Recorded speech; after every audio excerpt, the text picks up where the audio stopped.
আমাদের চারপাশে যে মানুষগুলো অন্যকে প্রায়োরিটি দেয় তারা জীবনে কখনো সুখী হতে পারে না, একদমই সুখী হয় না তারা। কেন জানেন?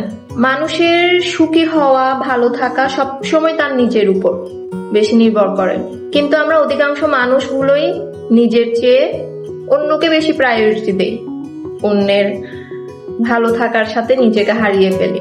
এর শেষ ফলাফল কি হয় জানেন? একদম জিরো, বিগ জিরো। কারণ পৃথিবীতে কোনো মানুষ হয়তো কখনোই কাউকে 100% সুখী করতে পারে না। আবারও বলছি, পৃথিবীতে কোনো মানুষ হয়তো কখনোই কাউকে 100% সুখী করতে পারে না।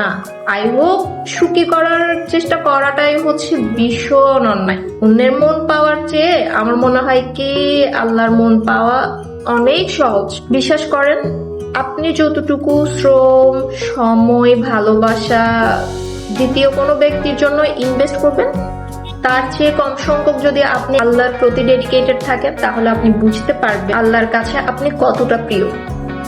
আসলে আমরা সবসময় অন্যের জন্য হাসি, অন্যের জন্য বাঁচি, কিন্তু বিশ্বাস করেন জীবনে না একটু স্বার্থপর হওয়া উচিত। নিজের জন্য, নিজেকে ভালো রাখার জন্য অন্যকে এতটাও পাত্তা দেওয়া জরুরি নয়। তাহলে দেখবেন জীবন না ভয়ঙ্কর রকম সুন্দর হবে, যখন অন্য কাউকে ভ্যালু দেওয়া বন্ধ করে আপনি নিজেকে ভ্যালু দিবেন।